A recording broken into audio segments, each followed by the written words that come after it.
महाराणा प्रताप को कई मध्ययुगीन इतिहासकारों ने कीका नाम से संबोधित किया है। कीका नाम राणा को भीलों से मिला था, जिनकी संगत में उन्होंने अपने शुरुआती दिन बिताए थे। दक्षिण पश्चिम मेवाड़ में रहने वाले भील आमतौर से गुजराती बोलते थे। भीलों की बोली में कीका का अर्थ होता है बेटा। राणा प्रताप के बारे में मशहूर था कि वो जहां भी जाते थे, जाने से पहले मेवाड़ की मिट्टी उठाकर उसे अपने माथे से लगाते थे और एक चुटकी मिट्टी को वो एक कपड़े में बांधकर हमेशा अपने साफे के एक कोने में रखते थे। सबसे बड़े पुत्र होने के बावजूद 1572 में जब राणा उदय सिंह द्वितीय का देहांत हुआ तो उन्होंने अपने 9वें नंबर के पुत्र जगमाल को अपना उत्तराधिकारी बनाया। यह अलग बात है कि राज्य के मंत्रियों और दरबारियों ने अंततः राणा प्रताप को गद्दी पर बैठवाया। Maharana Pratap the invincible warrior की लेखिका रीमा आहूजा बताती हैं। राजपूतों में तब तक एक प्रथा बन गई थी कि ज्येष्ठ पुत्र मुखाग्नि के लिए नहीं जाता था। शायद इसलिए भी कि वो एक उस समय की बात है कि कहीं कोई आक्रमण करे, कुछ हो जाए, तो जब तक की ताजपोशी नहीं होती थी, भावी सम्राट अंदर ही रहते थे। प्रताप नहीं थे वहाँ। साथ में जगमाल को नहीं देखा तो कुछ जो सीनियर्स थे उनका थोड़ा माथा ठनका, तो उन्होंने एक और जो भाई थे उनसे पूछा कि जगमाल नहीं दिख रहे, तो उन्होंने कहा आपको पता नहीं, वो तो अपनी राजगद्दी पे बैठने की तैयारी हो रही है। ये बात सुनने पर दो जो चीफ्स हैं वो और कई और लोग तुरंत, उनके छोटा सा राजमहल था गोगुंदा में, ये अंदर जब गए तो वहाँ देखा कि दरबार में जगमाल पहले से ही एक स्थान को ग्रहण करके बैठे हैं। तो ये जो दो थे, इन्होंने इनका एक दाएं की तरफ से एक बाएं की तरफ से हाथ पकड़ के बोले कि महाराजा नहीं महाराज, कि महाराज आपने कुछ गलती करी है, आप भूल रहे हो कि आपको कहाँ बैठना है। ये स्थान तो आपके बड़े भाई का है, आइए हम आपको जहाँ बाकी राजा के भाई बैठते हैं वो स्थान बताते हैं। और ये कहकर उन्होंने उनको थोड़ा आगे की तरफ तक ले गए।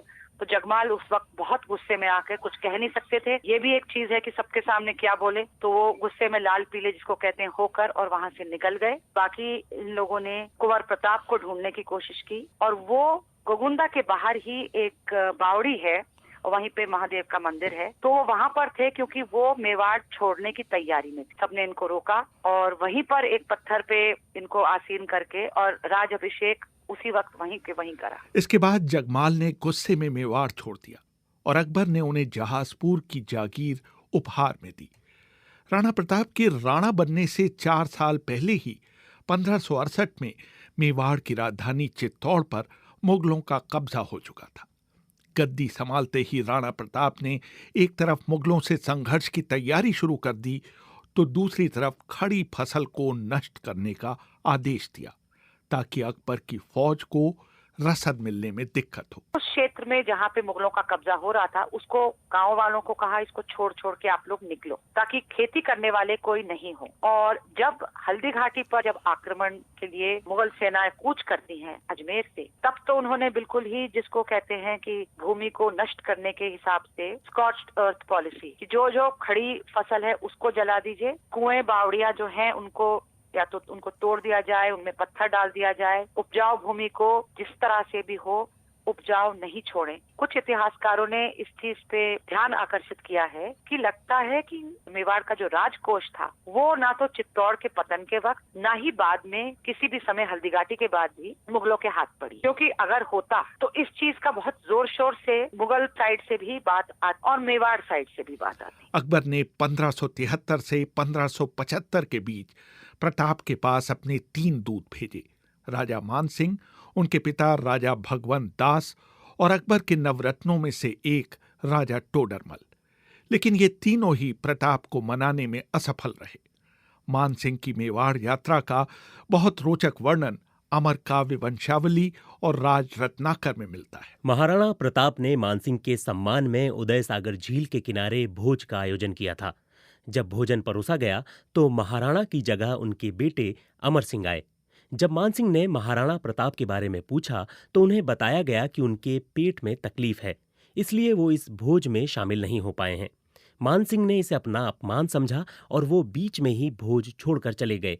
जब वो चलने लगे तो राणा ने उन पर कटाक्ष किया कि उन्हें अकेले नहीं बल्कि अपने फूफा अकबर के साथ आना चाहिए था।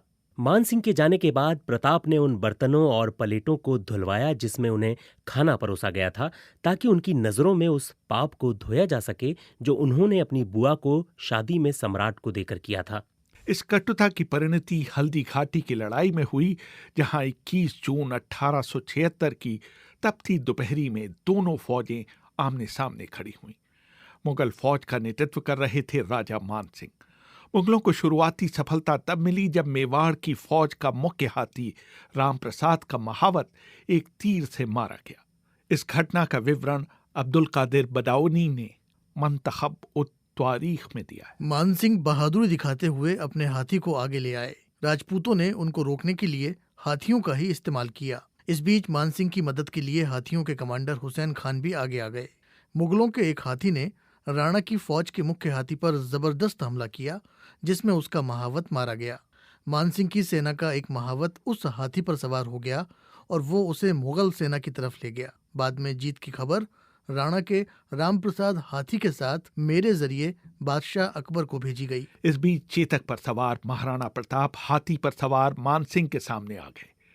उन्होंने उनके ऊपर भाले से हमला किया। उस समय जो महाट थे उनके मानसिंह के, उसकी मृत्यु हो गई और हाथी थोड़ा बौखला के भागने लगा। लेकिन उसी समय हाथी के सूंड में जो तलवार थी उससे चेतक के पैर घायल हो गए। तो दोनों तरफ एक तरह से ये हो गया कि मानसिंह थोड़े असंतुलित हो गए। कहानी में तो ये भी है कि हावड़े के पीछे छुप गए, लेकिन इधर प्रताप का घोड़ा जख्मी हुआ, उधर मानसिंह का हाथी थोड़ा भागने लगा। उसको काबू में करने के लिए काफी मुश्किल रही और इस मुश्किलातों के बीच में बहुत सारे मुगल सेना के लोगों ने मानसिंह को बचाने की कोशिश की, उनका घेराबंदी की और उसी समय प्रताप को पकड़ने के लिए उनकी घेराबंदी की। तो प्रताप किसी तरह से वहां से निकल आए और वापस युद्ध के बीच में ही जहां ज्यादा मेवाड़ी थे उस स्थान पर आ पहुंचे। जैसे ही चेतक को चोट लगी, मुगल सैनिकों ने प्रताप पर तीर बरसाने शुरू कर दिए। राणा की फौज के जनरलों ने तय किया कि उन्हें युद्ध क्षेत्र से चले जाना चाहिए। मुगलों को भ्रमित करने के लिए उनकी जगह मानसिंह झाला ने ले ली। उनके सिर के ऊपर मेवाड़ की राजसी छतरी लगी हुई थी।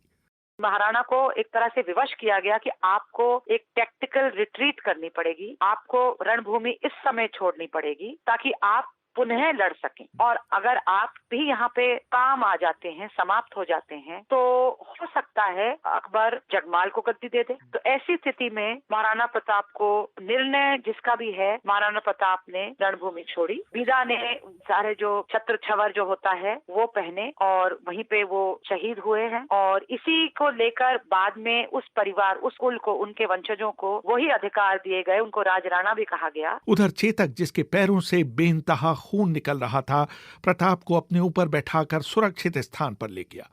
वहीं दिल के दौरे से उसने दम तोड़ दिया। अभी भी लोग बताते हैं जो ज्यादा घुड़सवारी करते हैं कि एक अच्छा घोड़ा वो होता है जो आपके दिमाग में जो बात है उसको पहले ही समझ ले। चेतक ने जान भी बचाई इनकी और जब युद्ध मैदान से जाना था तो जैसे कि कहते हैं ना कि बिल्कुल हवा की गति से उनको लेके गया, लेकिन घायल था। और आखिरकार जाकर एक ऐसी खाई आई तो चेतक रुका नहीं। रुकता तो शायद सवार के साथ घोड़ा भी खाई में गिरता और उसने उस खाई को पार कर लिया। लेकिन ये पैर घायल, एफर्ट इतनी दिन भर से लड़ रहा था, शायद हार्ट अटैक ही हुआ होगा, क्योंकि घोड़ों का एक कहते हैं कि कभी कभी शौक से भी ऐसा हो जाता है। तो अपने जख्मों से गए या वो इस तरह से गए, लेकिन जिसको कहते हैं ना कि दिलेर है और दिलेर ने एक दिलेर की मौत को स्वीकार किया या दिलेर की मौत मरे, वहीं के वहीं वो निढाल हो गए। रण बीच चौकरी भर भर कर चेतक बन गया निराला था। राणा प्रताप के घोड़े से पड़ गया हवा का पाला था। जो तनिक हवा से बाग हिली लेकर सवार उड़ जाता था। राणा की पुतली फिरी नहीं तब तक चेतक मुड़ जाता था। गिरता न कभी चेतक तन पर राणा प्रताप का कोड़ा था। वो दौड़ रहा अति मस्तक पर, वो आसमान का घोड़ा था। वो आसमान का घोड़ा था। इसके बाद राणा प्रताप ने अकबर की सेना के खिलाफ अपनी रणनीति बदल दी। वो छापामार युद्ध करने लगे। वो मुगलों पर घात लगाकर हमला करते और फिर जंगलों में गायब हो जाते। ऐसा लगता था कि महाराणा 100 जगह एक साथ हैं, क्योंकि गुप्त रास्तों से निकल निकल कर वो आगे पीछे जंगलों में घुस जाते थे। पहाड़ हैं तो पहाड़ी रास्तों से भीलों के वजह से दूसरी जगहों पे चले जाते थे। वहाँ से मौका पाते ही मुगल फौजें थोड़ा धीरे धीरे चलती थी, थोड़े पारंपरिक स्टाइल से चलती थी, तो उन पर आक्रमण करना आसान हो जाता था। यही चीज आगे जाकर छत्रपति शिवाजी महाराज ने भी यही प्रणाली अपनाई, क्योंकि हालात कुछ कुछ सिमिलर थे। प्रताप ने कई जगहों पर बारी बारी से मुगलों का मनोबल तोड़ दिया। उनके रसद पहुंच नहीं पा रहे थे, रास्ते बंद हो जाते थे, कभी नहीं मालूम होता था कहाँ आक्रमण होगा। आखिरकार जाकर जो एक बहुत ही निर्णायक युद्ध हुआ है वो है देवेर की लड़ाई। और देवेर की लड़ाई में अमर सिंह का वार ऐसा था, कुंवर जो थे, कि जो मुगल की तरफ से सुल्तान खां थे वो स्वयं और उनका घोड़ा उसके 2 फाड़ हो गए थे एक तलवार की वास्ते। उसी समय प्रताप ने सुनियोजित ढंग से 36 छावनियां मुगलों की एक साथ नष्ट करी। इस बीच राणा प्रताप के बेटे अमर सिंह ने अजमेर के गवर्नर खाने खाना के परिवार की महिलाओं और बच्चों को बंदी बना लिया। ये खाने खाना और कोई नहीं, हिंदी के मशहूर कवि रहीम थे। जब प्रताप को ये बात पता चली तो उन्होंने अपने बेटे से तुरंत उनके परिवारजनों को छोड़ने के लिए कहा। इनका जो परिवार जनाना है वो लड़ाई के दौरान अमर सिंह के हाथ आ गए, और जब ये बात प्रताप को पता पड़ी तो वो काफी अपने पुत्र से नाराज हुए। उन्होंने संदेश भेजा कि हम लोग महिलाओं से लड़ाई नहीं करते हैं, ये हमारे खिलाफ है और आप इन्हें तुरंत बाइज्जत वापस पहुंचवाइए। अमर सिंह ने यही किया, और इस बात के अब्दुल रहीम खाने खाना इतने कायल हुए कि उन्होंने प्रताप के लिए कुछ दोहे लिखे। 1596 में शिकार खेलते हुए महाराणा प्रताप को चोट लगी, जिससे वो कभी उबर नहीं पाए। 19 जनवरी 1597 को मात्र 57 वर्ष की आयु में उनका देहांत हो गया।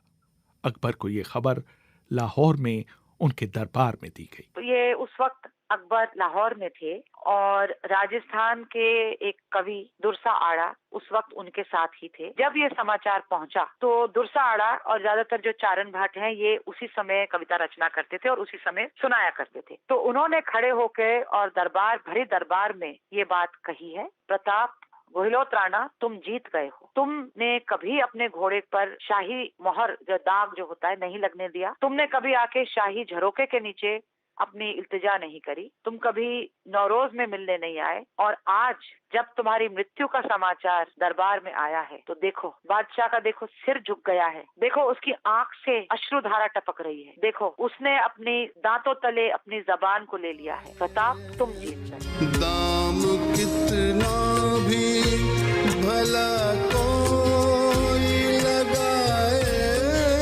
लेकिन अपनी माटी का कोई रंग न बिकने पाए, अपनी माटी का कोई रंग न बिकने पाए। रेहान फजल, BBC, दिल्ली।